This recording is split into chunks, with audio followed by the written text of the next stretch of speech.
प्यारे भक्तों, आज शनिवार का दिन सूर्य पुत्र न्याय देवता कर्म फलदाता शनिदेव जी महाराज का दिन है। शनिदेव जी को कलयुग का सबसे प्रभावशाली देवता माना गया है। ऐसी मान्यता है कि जिस भक्त के ऊपर शनिदेव जी नाराज हो जाते हैं वह चारों तरफ से मुसीबत में पड़ जाता है। काम बनते बनते बिगड़ने लगते हैं, घर में कलेश होने लगता है। इसलिए शनिवार के दिन शनिदेव जी की पूजा करना अत्यंत लाभदायक माना जाता है। ऐसी मान्यता है कि शनिवार के दिन शनिदेव जी के मंत्र का जाप या श्रवण करने से भक्त की गरीबी, दरिद्रता, निर्धनता, बीमारी आदि समस्याओं से हमेशा हमेशा के लिए छुटकारा मिल जाता है। भक्त के सभी कष्ट दूर हो जाते हैं। शास्त्रों में ऐसा वर्णित है कि शनिवार के दिन शनिदेव जी के मंत्र का जाप या श्रवण करने से शनि की ढैया और साढ़े साथी का प्रभाव भी बहुत कम हो जाता है। यानी भक्त शनिदेव की कुदृष्टि से बचा रहता है। शनिदेव की महादशा में भी भक्त सुखी और निरोगी रहता है।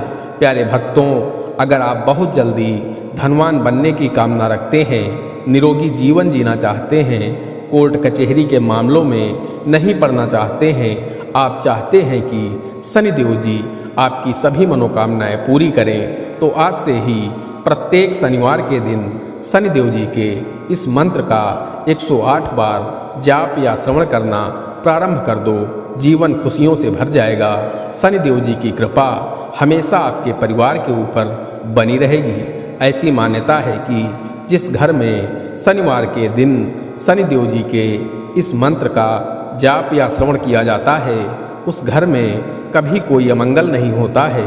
प्यारे भक्तों, आइए शनिदेव जी के इस मंत्र को कम से कम 108 बार सुन लेते हैं। लेकिन उससे पहले सभी भक्तों से एक छोटा सा निवेदन है। वीडियो पसंद आए तो दिल से एक लाइक करिएगा और इसी तरह के कल्याणकारी वीडियो आगे भी देखने के लिए हमारे चैनल मंत्र की विद्या को सब्सक्राइब करके कमेंट में जय शनिदेव जी जरूर लिखें।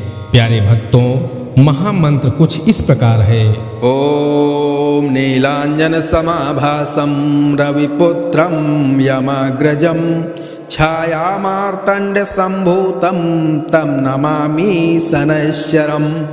ओम नीलांजन समाभासं रविपुत्रं यमाग्रजं छायामार्तंड संभूतं तं नमामि शनैश्चरम्। ओम नीलांजन समाभासं रविपुत्रं यमाग्रजं छायामार्तंड संभूतं तं नमामि शनैश्चरम्।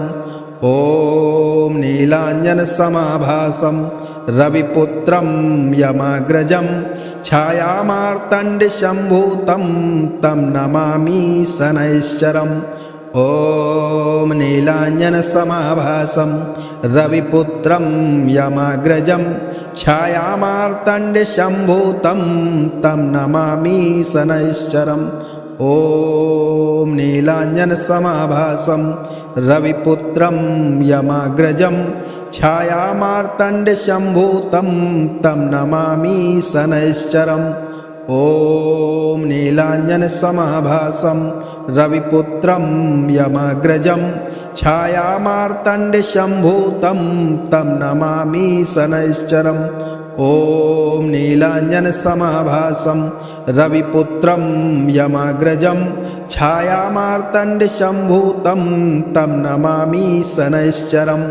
ओम नीलांजन समाभासं रविपुत्रं यमाग्रजं छायामार्तंड संभूतं तं नमामि शनैश्चरम्। ओम नीलांजन समाभासं रविपुत्रं यमाग्रजं छायामार्तंड संभूतं तं नमामि शनैश्चरम्। ओम नीलांजन समाभासं रविपुत्रं यमाग्रजं छायामार्तंड संभूतं तं नमामि शनैश्चरम्। ओम नीलांजन समाभासं रविपुत्रं यमाग्रजं छायामार्तंड संभूतं तं नमामि शनैश्चरम्। ॐ नीलाञ्जनसमाभासं रविपुत्रं यमाग्रजं छायामार्तण्डसम्भूतं तं नमामि शनैश्चरम् ॐ नीलाञ्जनसमाभासं रविपुत्रं यमाग्रजं छायामार्तण्डसम्भूतं तं नमामि शनैश्चरम् ॐ नीलाञ्जनसमाभासं रविपुत्रं यमाग्रजं छायामार्तण्डसम्भूतं तं नमामि शनैश्चरम् ॐ नीलाञ्जनसमाभासं रविपुत्रं यमाग्रजं छायामार्तण्डसम्भूतं तं नमामि शनैश्चरम् ॐ नीलाञ्जनसमाभासं रविपुत्रं यमाग्रजं छायामार्तण्डसम्भूतं तं नमामि शनैश्चरम् ॐ नीलाञ्जनसमाभासं रविपुत्रं यमाग्रजं छायामार्तण्डसम्भूतं तं नमामि शनैश्चरम् ॐ नीलाञ्जनसमाभासं रविपुत्रं यमाग्रजं छायामार्तण्डसम्भूतं तं नमामि शनैश्चरम् ॐ नीलाञ्जनसमाभासं रविपुत्रं यमाग्रजं छायामार्तण्डसम्भूतं तं नमामि शनैश्चरम् ॐ नीलाञ्जनसमाभासं रविपुत्रं यमाग्रजं छायामार्तण्डसम्भूतं तं नमामि शनैश्चरम् ॐ नीलाञ्जनसमाभासं रविपुत्रं यमाग्रजं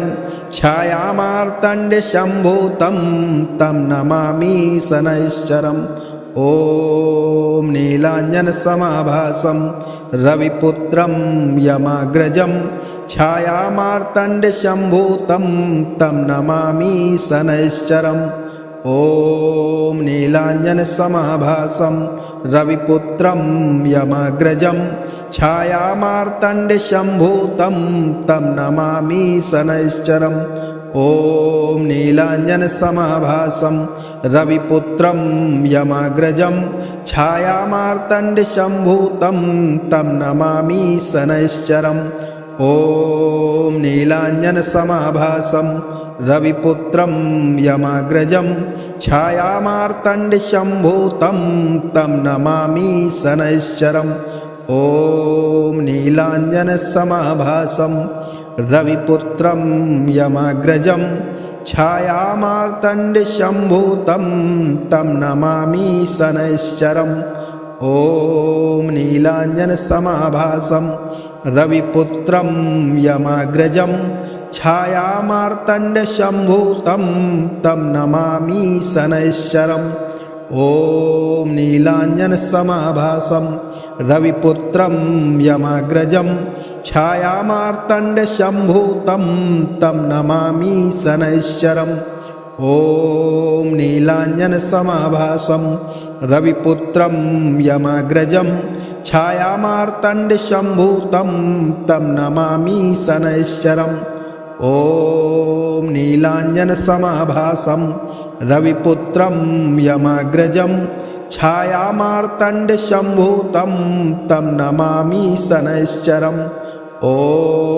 नीलाञ्जनसमाभासं रविपुत्रं यमाग्रजं छायामार्तण्डसम्भूतं तं नमामि शनैश्चरम् ॐ नीलाञ्जनसमाभासं रविपुत्रं यमाग्रजं छायामार्तण्डसम्भूतं तं नमामि शनैश्चरम् ॐ नीलाञ्जनसमाभासं रविपुत्रं यमाग्रजं छायामार्तण्डसम्भूतं तं नमामि शनैश्चरम् ॐ नीलाञ्जनसमाभासं रविपुत्रं यमाग्रजं छायामार्तण्डसम्भूतं तं नमामि शनैश्चरम् ॐ नीलाञ्जनसमाभासं रविपुत्रं यमाग्रजं छायामार्तण्डसम्भूतं तं नमामि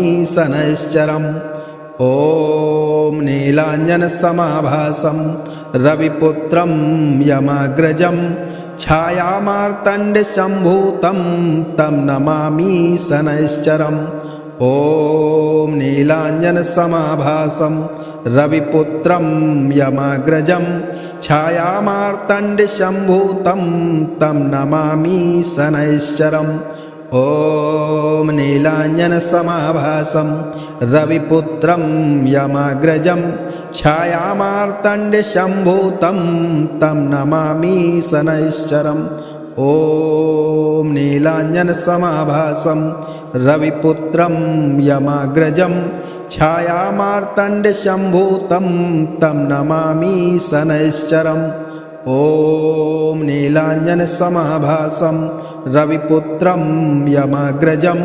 छायामार्तण्डसम्भूतं तं नमामि शनैश्चरम् ॐ नीलाञ्जनसमाभासं रविपुत्रं यमाग्रजं छायामार्तण्डसम्भूतं तं नमामि शनैश्चरम् ॐ नीलाञ्जनसमाभासं रविपुत्रं यमाग्रजं छायामार्तण्डसम्भूतं तं नमामि शनैश्चरम् ॐ नीलाञ्जनसमाभासं रविपुत्रं यमाग्रजं छायामार्तण्डसम्भूतं तं नमामि शनैश्चरम् ॐ नीलाञ्जनसमाभासं रविपुत्रं यमाग्रजं छायामार्तण्डसम्भूतं तं नमामि शनैश्चरम् ॐ नीलाञ्जनसमाभासं रविपुत्रं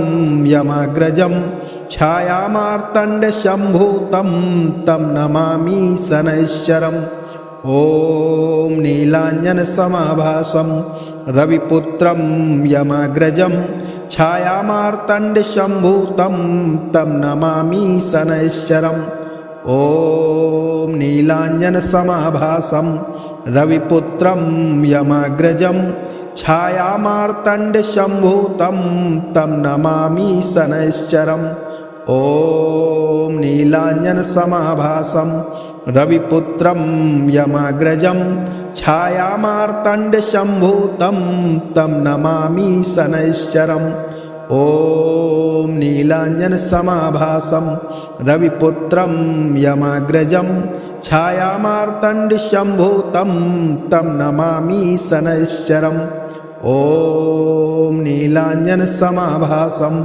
रविपुत्रं यमाग्रजं छायामार्तण्डसम्भूतं तं नमामि शनैश्चरम् ॐ नीलाञ्जनसमाभासं रविपुत्रं यमाग्रजं छायामार्तण्डसम्भूतं तं नमामि शनैश्चरम् ॐ नीलाञ्जनसमाभासं रविपुत्रं यमाग्रजं छायामार्तण्डसम्भूतं तं नमामि शनैश्चरम् ॐ नीलाञ्जनसमाभासं रविपुत्रं यमाग्रजं छायामार्तण्डसम्भूतं तं नमामि शनैश्चरम् ॐ नीलाञ्जनसमाभासं रविपुत्रं यमाग्रजं छायामार्तण्डसम्भूतं तं नमामि शनैश्चरम् ॐ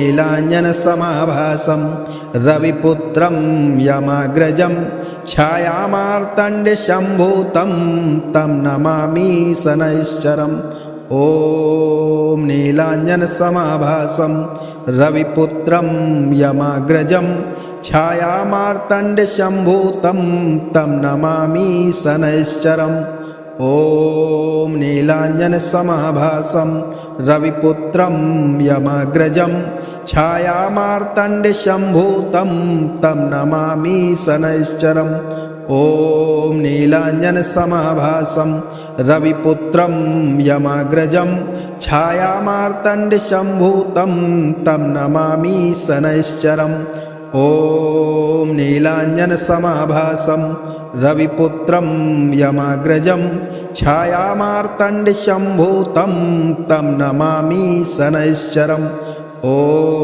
नीलाञ्जनसमाभासं रविपुत्रं यमाग्रजं छायामार्तण्डशम्भूतं तं नमामि शनैश्चरम् ॐ नीलाञ्जनसमाभासं रविपुत्रं यमाग्रजं छायामार्तण्डशम्भूतं तं नमामि शनैश्चरम् ॐ नीलाञ्जनसमाभासं रविपुत्रं यमाग्रजं छायामार्तण्डशम्भूतं तं नमामि शनैश्चरम् ॐ नीलाञ्जनसमाभासं रविपुत्रं यमाग्रजं छायामार्तण्डशम्भूतं तं नमामि शनैश्चरम् ॐ नीलाञ्जनसमाभासं रविपुत्रं यमाग्रजं छायामार्तण्डशम्भूतं तं नमामि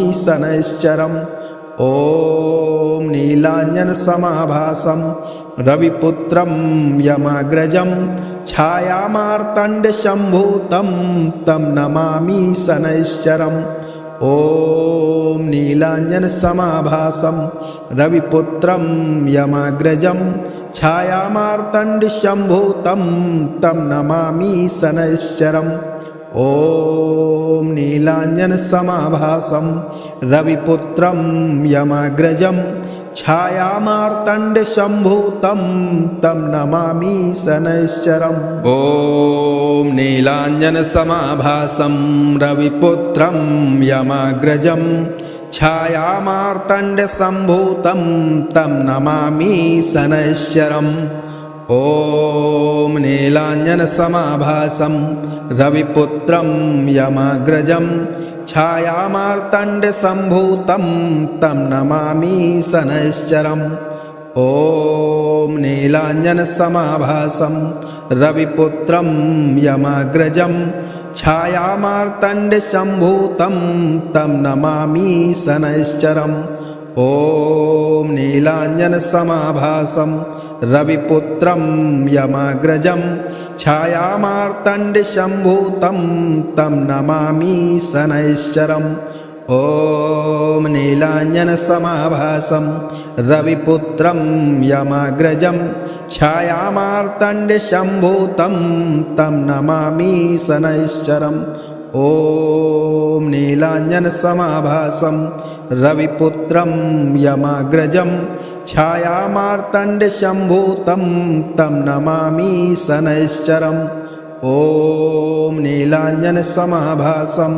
रविपुत्रं यमाग्रजं छायामार्तण्डशम्भूतं तं नमामि शनैश्चरम् ॐ नीलाञ्जनसमाभासं रविपुत्रं यमाग्रजं छायामार्तण्डशम्भूतं तं नमामि शनैश्चरम् ॐ नीलाञ्जनसमाभासं रविपुत्रं यमाग्रजं छायामार्तण्डशम्भूतं तं नमामि शनैश्चरम् ॐ नीलाञ्जनसमाभासं रविपुत्रं यमाग्रजं छायामार्तण्डशम्भूतं तं नमामि शनैश्चरम् ॐ नीलाञ्जनसमाभासं रविपुत्रं यमाग्रजं छायामार्तण्डशम्भूतं तं नमामि शनैश्चरम् ॐ नीलाञ्जनसमाभासं रविपुत्रं यमाग्रजं छायामार्तण्डशम्भूतं तं नमामि शनैश्चरम् ॐ नीलाञ्जनसमाभासं रविपुत्रं यमाग्रजं छायामार्तण्डशम्भूतं तं नमामि शनैश्चरम् ॐ नीलाञ्जनसमाभासं रविपुत्रं यमाग्रजं छायामार्तण्डशम्भूतं तं नमामि शनैश्चरम् ॐ नीलाञ्जनसमाभासं रविपुत्रं यमाग्रजं छायामार्तण्डशम्भूतं तं नमामि शनैश्चरम् ॐ नीलाञ्जनसमाभासं रविपुत्रं यमाग्रजं छायामार्तण्डशम्भूतं तं नमामि शनैश्चरम् ॐ ॐ नीलाञ्जनसमाभासं रविपुत्रं यमाग्रजं छायामार्तण्डसम्भूतं तं नमामि शनैश्चरम्। ॐ नीलाञ्जनसमाभासं रविपुत्रं यमाग्रजं छायामार्तण्डसम्भूतं तं नमामि शनैश्चरम्। ॐ नीलाञ्जनसमाभासं रविपुत्रं यमाग्रजं छायामार्तण्डसम्भूतं तं नमामि शनैश्चरम्। ॐ नीलाञ्जनसमाभासं रविपुत्रं यमाग्रजं छायामार्तण्डसम्भूतं तं नमामि शनैश्चरम्। ॐ नीलाञ्जनसमाभासं रविपुत्रं यमाग्रजं छायामार्तण्डसम्भूतं तं नमामि शनैश्चरम्। ॐ नीलाञ्जनसमाभासं रविपुत्रं यमाग्रजं छायामार्तण्डसम्भूतं तं नमामि शनैश्चरम्। ॐ नीलाञ्जनसमाभासं रविपुत्रं यमाग्रजं छायामार्तण्डसम्भूतं तं नमामि शनैश्चरम्। ॐ नीलाञ्जनसमाभासं रविपुत्रं यमाग्रजं छायामार्तण्डसम्भूतं तं नमामि शनैश्चरम्। ॐ नीलाञ्जनसमाभासं रविपुत्रं यमाग्रजं छायामार्तण्डसम्भूतं तं नमामि शनैश्चरम्। ॐ नीलाञ्जनसमाभासं रविपुत्रं यमाग्रजं छायामार्तण्डसम्भूतं तं नमामि शनैश्चरम्। ॐ नीलाञ्जनसमाभासं रविपुत्रं यमाग्रजं छायामार्तण्डसम्भूतं तं नमामि शनैश्चरम्। ॐ नीलाञ्जनसमाभासं रविपुत्रं यमाग्रजं छायामार्तण्डसम्भूतं तं नमामि शनैश्चरम्। ॐ नीलाञ्जनसमाभासं रविपुत्रं यमाग्रजं छायामार्तण्डसम्भूतं तं नमामि शनैश्चरम्। ॐ नीलाञ्जनसमाभासं रविपुत्रं यमाग्रजं छायामार्तण्डसम्भूतं तं नमामि शनैश्चरम्। ॐ नीलाञ्जनसमाभासं रविपुत्रं यमाग्रजं छायामार्तण्डसम्भूतं तं नमामि शनैश्चरम्। ॐ नीलाञ्जनसमाभासं रविपुत्रं यमाग्रजं छायामार्तण्डसम्भूतं तं नमामि शनैश्चरम्। ॐ नीलाञ्जनसमाभासं रविपुत्रं यमाग्रजं छायामार्तण्डसम्भूतं तं नमामि शनैश्चरम्। ॐ नीलाञ्जनसमाभासं रविपुत्रं यमाग्रजं छायामार्तण्डसम्भूतं तं नमामि शनैश्चरम्। ॐ नीलाञ्जनसमाभासं रविपुत्रं यमाग्रजं छायामार्तण्डसम्भूतं तं नमामि शनैश्चरम्।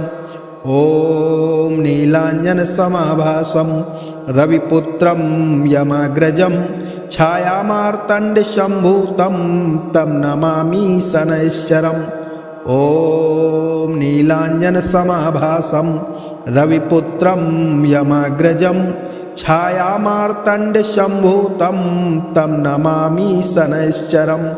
ॐ नीलाञ्जनसमाभासं रविपुत्रं यमाग्रजं छायामार्तण्डसम्भूतं तं नमामि शनैश्चरम्।